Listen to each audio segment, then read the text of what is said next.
This is continued reading of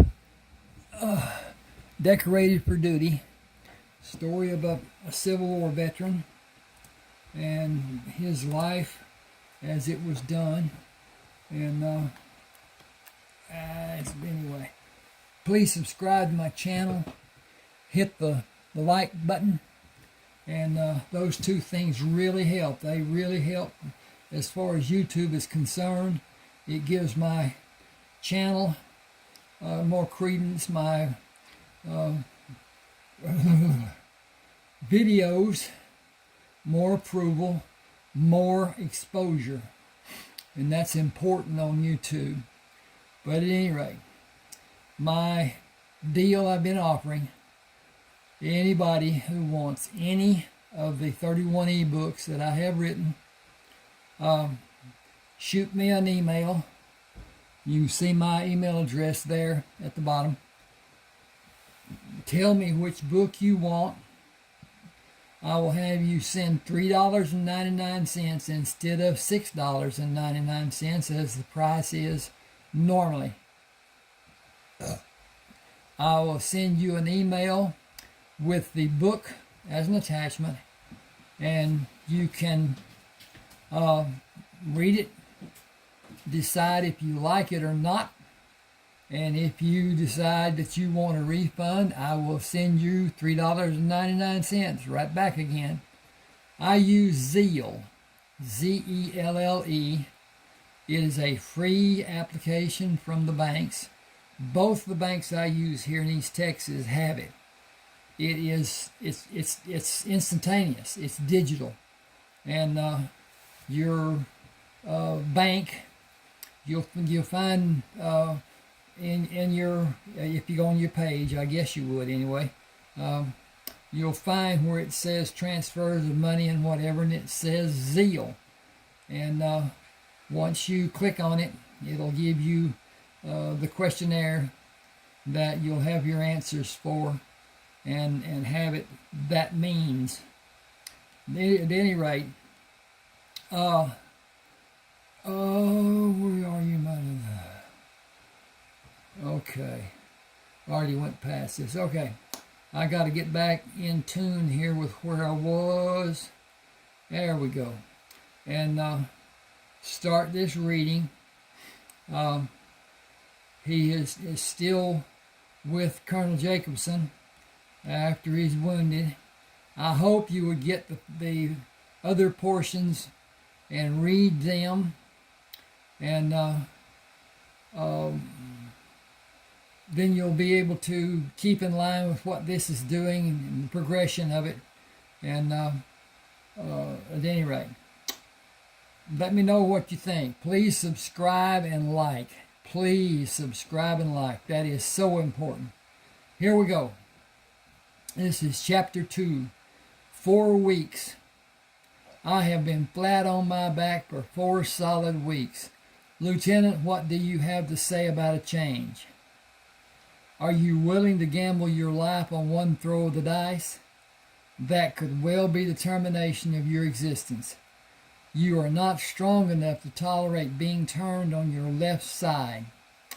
I allowed that to happen last week, and the experiment failed by your request to be lowered onto your back. Have you forgotten your admission? If you want to shorten our stay in this location, by all means, raise up and sit up, because it will certainly have that effect. Ask for my advice and you will have it.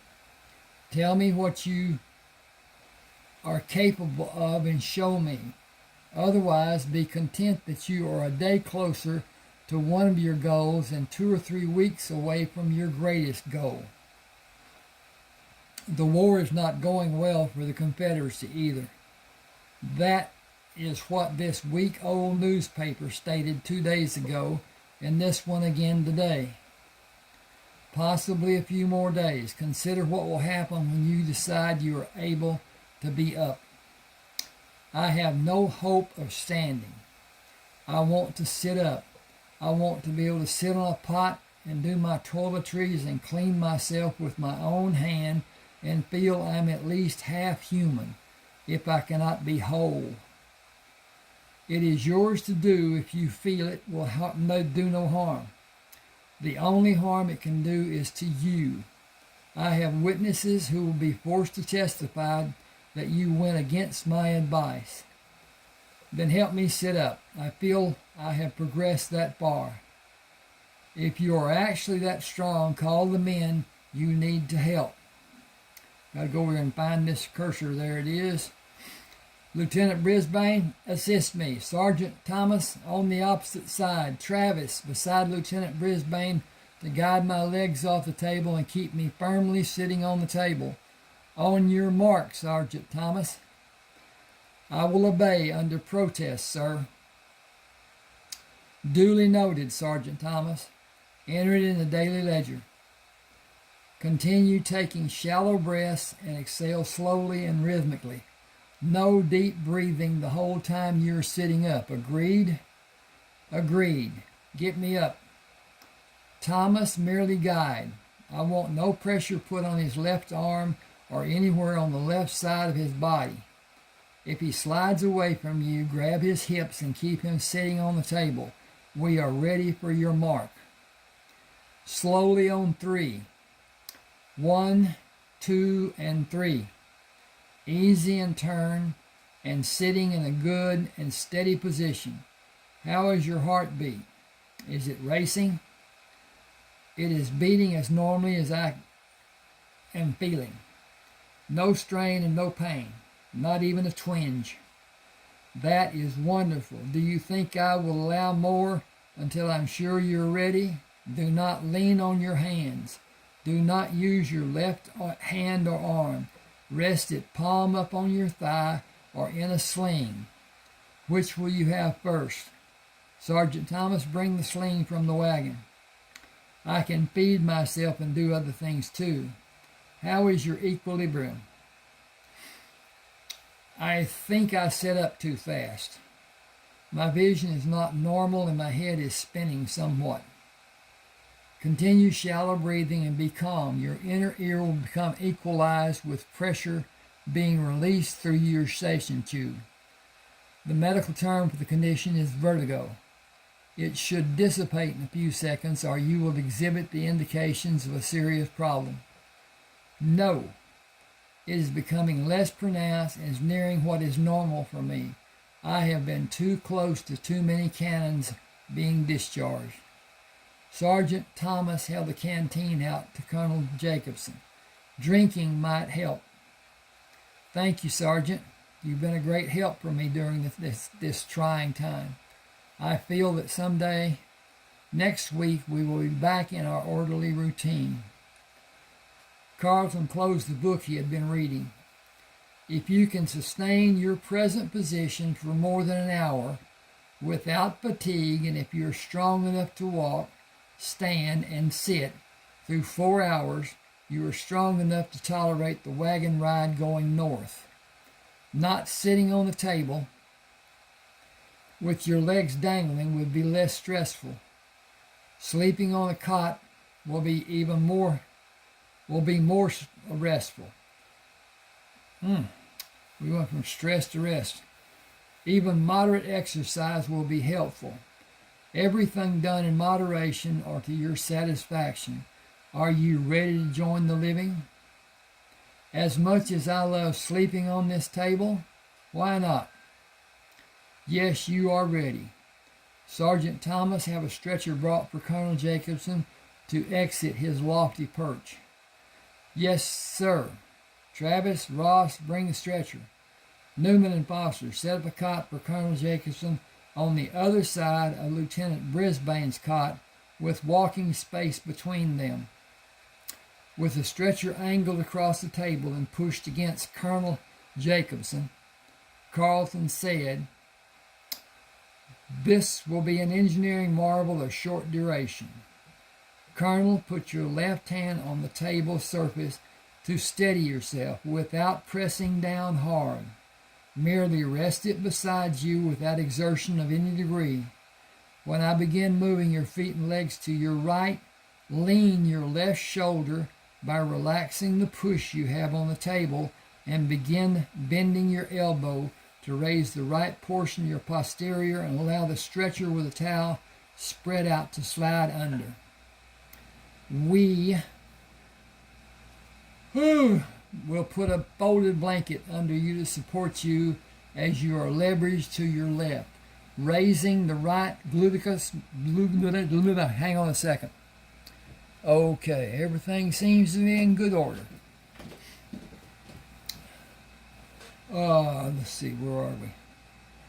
The right gluteus maximus to allow the stretcher to rotate and have your posterior almost in place on the towel and stretcher. As you recline with the blanket reversed to support your back, you will be swiveled around to be fully reclined on the stretcher. You cannot use your left arm to assist you in standing or sitting. You should not exert strength using your left arm and no sudden movements of your left arm. Hand and finger movement will be helpful as your muscles have atrophied due to inactivity. Your strength will return as you become more active. It will require a slow process. You may never be as vigorous as you were. It is a matter of life. It is a fact of life. Our bodies rebel after suffering a deep wound such as yours. They become instantly self-protective, and your body will speak to you. After a fashion, it will scream at you. If you make a sudden move with your left hand, it most certainly will scream at you, and you will not care to have it scream again today.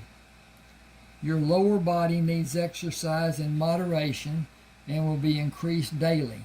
The twinges you feel in your chest that radiate out from the wound are body, muscle, fluids, and connections repairing the harm done to them. At times, you will experience sharp pain. If it dissipates, no matter what the degree may be, it is merely a louder revelation. Consistent pain is your body telling you a problem is being revealed. That will require surgery, but only by a skilled and competent surgeon. They do not exist in the military, in my view and assessment. Using his right hand, Colonel Jacobson pushed his body up and stood facing Carlton. Walk with me. You should be a doctor. You're the finest fighting man I have ever witnessed and the most talented caregiver. It is all in the books, Colonel, there for everyone who has a desire to learn. The skills you possess are innately your own. The thought processes are innately your own. You are a rare breed of mixed qualities. I will seriously miss having you with me. We should save our sentiments until we actually part. I feel our paths will never cross. I gotta do a deal here. And this is where I'm going with this, and pull that off of there, and boy, that toe was hurting. Ooh. At any rate,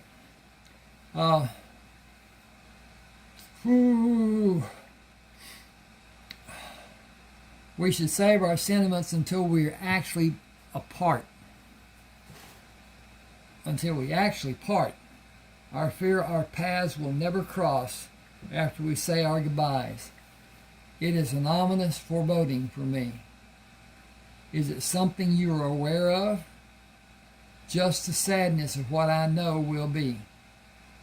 You will be reassigned, and I'll have a new commanding officer who may or may not allow my fighting tactics to be used, exposing me and others to greater danger. Hang with me just a second. I'm going to change this. Okay,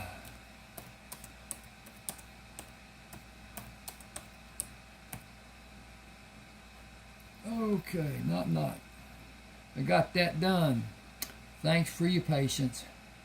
I'll save this now. Click that save button and click that save button, and it's done. Okay, here we go. Standing to protect a position is not how American Indians wage war. They gave as little opportunity for their enemies to have an advantage as might be possible. Their objective was to destroy the enemy and preserve their own lives, as our objective should be. I need to change this to, it's a ongoing process. OWN. Okay.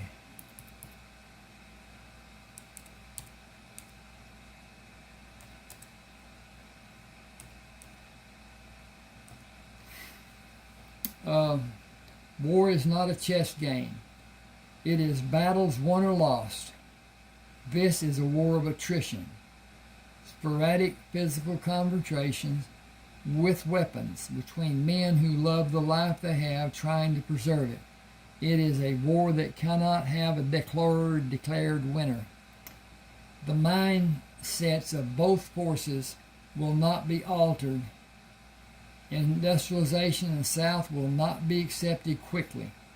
Two completely different people live in the north portion of these states and in the southern portion, who will not change by any means. Our freedoms have been compromised by this war of both people. Our freedoms have been compromised by this war of both peoples. We are not united, and the division was implemented by our northern government. We were united against suppression by the British. Now the conflict was over 50 years ago. Different cultures, different lifestyles, different ideologies, different weather patterns, different transportation. Got to click the button. Turn the page. Different concerns. The list is endless. But every aspect divides us from being a united country. North and South will never be the same, so they will never be equal, and rebellion will be quietly held in each southern person's heart. Hang just a second, please. Okay.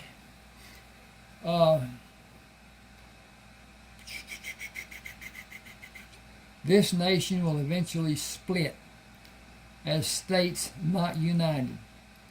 Federalists will force it to be done if they control the government. They will abolish state rights. A comparison cannot be made between Michigan and Mississippi. They are completely different. How can you be governed equally by single government control? Okay, I am a career soldier. I follow orders and I give orders. The military way was my concentration, and 3 years ago this war started. I was immediately promoted and assigned and remained under his command until General Grant took command. And I remained under his command until he moved south. His orders have consistently been to attack and never retreat. He had reinforcement in place before he sent us against the Confederate force. A soldier used your tactics and others followed him. I asked where he learned, and he told me about you showing soldiers how you fought. I should put that's Colonel Jacobson talking. I'll do that.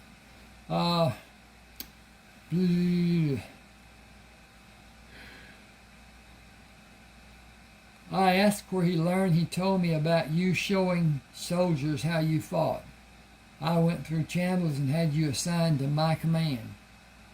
You have been instrumental in lives saved and battles won, and that has elevated my status. I expect to be made general when I next meet General Grant. Yet I cannot advocate your tactics or methods in the execution of my future post. Your actions are considered barbaric, as if war is civilized. I am able to walk, and I do not feel the exertion is causing great fatigue. I feel the need to reestablish my position in General Grant's command. 1 month without contact could be a career-changing event. I will send a dispatch today, and tomorrow we will journey to the nearest bivouac area, and I will take command until a general officer is in command. If he has returned, that could be General Grant. Have you met him? He is a physical presence and has a roguish demeanor. He is an excessive drinker, but he is a brute in battle. I will be mounted when we enter the encampment. That will force us to leave another of the wagons. They will be retrieved. We will take the wagon with your personal items. They will be stored for you to claim after this conflict is settled. The lives I've been able to give us with you under my command will end. It is the price we pay as soldiers. Colonel Jacobson had a tent erected and moved his cot inside it. He did not speak to Carleton until the following morning, when he ordered their withdrawal. With the wagons prepared to leave and the wagons being left fully loaded, Colonel Jacobson sat beside Sergeant Thomas, followed Lieutenant Brisbane. He stoically accepted the jostling of the wagon until the sentries of the encampment came into view. Stop the wagon and help me down. Saddle the horse for me. He rode into the camp in full dress uniform and saluted the sentries. Who is your commanding officer? Colonel Forrester, sir. Where is command located? The largest tent inside the compound, sir. Pass my men. Yes, sir. The sentry stood at present arms until the last man entered. Carleton stationed the men and walked behind Colonel Jacobson.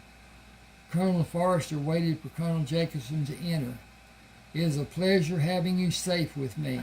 You had me worried. Where is Lieutenant Brisbane? I have orders for him. I am waiting for your orders, sir. Come in, let me see you. You are the most sought-after Union soldier in our ranks, regardless of your rank. I will not keep you long. Here are your orders from General Grant. Accommodations, award, advancement to captain, and pay vouchers. He shook Carleton's hand. See the paymaster before you leave. Good luck to you wherever you may go. Ohio will not be safe for you. I am not sure of what is happening. Am I being cashiered out of military service in some form? Far from it. Are you unaware of your battle wounds? No, sir. I have visual proof of each of them. How many have you suffered? 18 or 19, sir. 21, Captain. Once more, give me your hand. I wish you had not received so many. I would make you a colonel and give you the best troops we have. You have certain privileges available by presidential decree. Your possessions are to be placed in wagons as may be needed.